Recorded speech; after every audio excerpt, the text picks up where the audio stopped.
We're all feeling the ravages of the COVID-19 pandemic.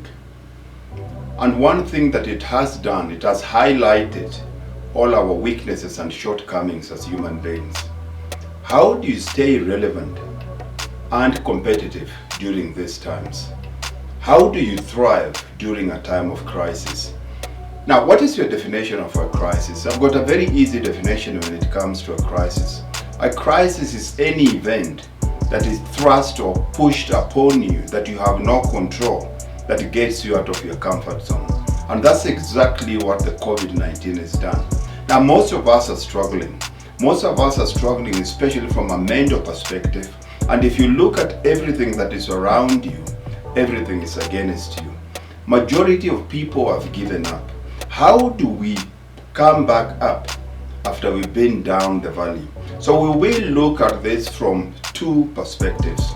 I'm looking at this from a creation point of view versus a competitive point of view.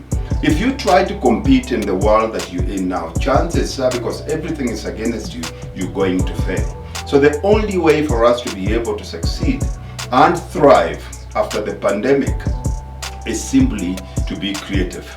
So let's use the board and look at it from a graphic point of view. Creation versus competition. What is the difference between these two words?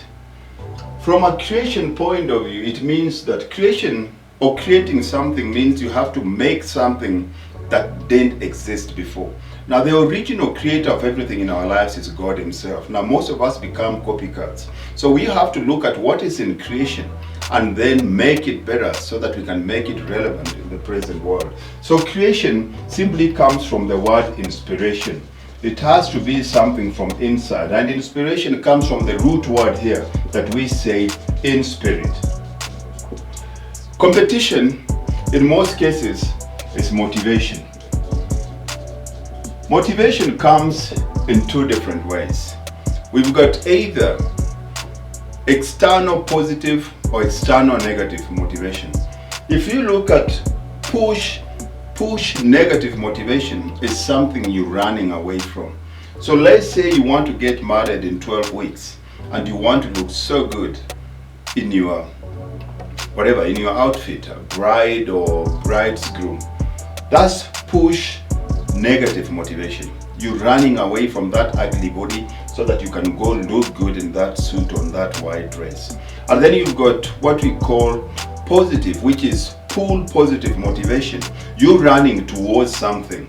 You're tired of being sick, but you're running towards health. But the problem with these external motivators is when you reach that specific goal, then what? You give up. And that's where most of us are. Now let's look at the human life.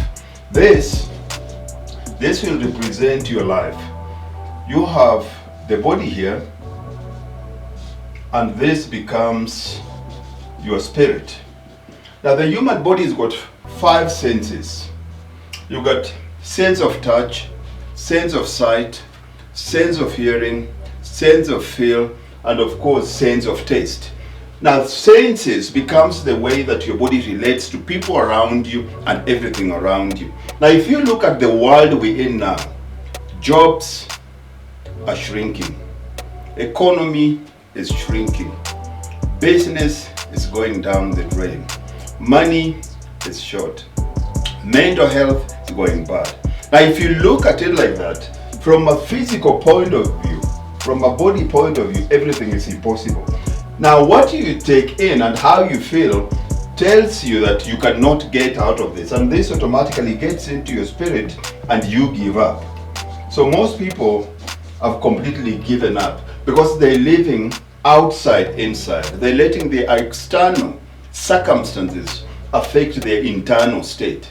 Now how do we change? This is living in a competitive state which you're not going to be able to win. So we need to be able to change here and change this.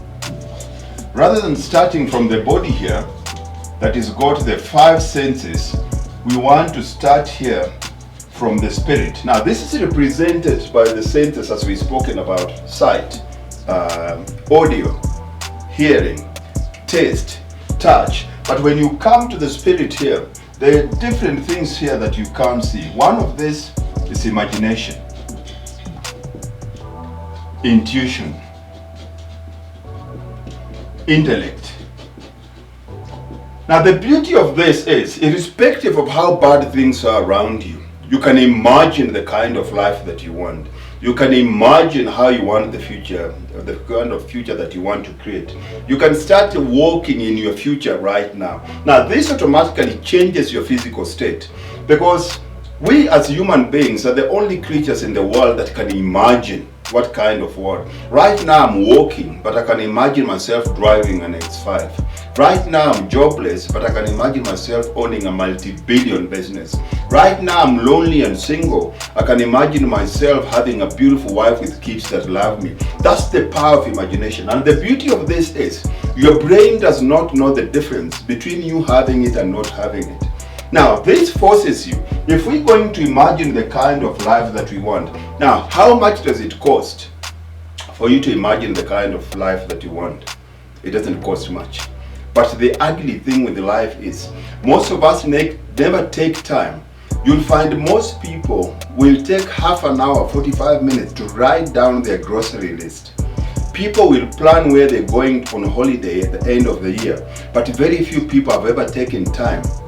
Take 2 days off. Take that book and seclude yourself away from people and decide what kind of life that you want.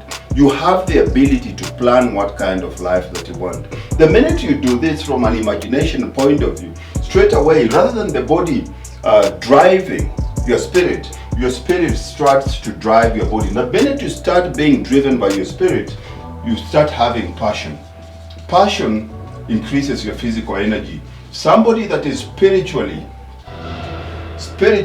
focused on achieving their goals, it becomes impossible for physical circumstances to be able to do that. So what we need to do here is, one thing that we need to do here, number one, you need to start living in the future. You have to be who you want to be in the end. So you have to be, then you have to start doing. That's why they say, fake it until you make it. And then straight away, doing, be, do, and then what? Be, do, and then become. Yeah? So by doing this, you become that before you do it. You start doing it, and then you start living it. Because this takes us all, we have to start from imagination. So what is the answer for us to get and overcome this COVID-19? Because our physical world is against us. Going deep inside, if I had to talk in the spiritual tongue or spiritual lingua, it means you have to connect with the God inside you first. Let Him lead your life. Be one with your spirit, and it will show you what needs to be done. Remember, you can only survive if you are creative and not competitive. Because if you are competitive, somebody else is more beautiful than you. Somebody else is more educated than you. Somebody else is more richer than you. Somebody else is faster, stronger than you. Competition, you never win. But from a creative point of view, whatever you create, you're the only person in this world that has the ability to create that. Everybody else becomes a copycat. See you soon.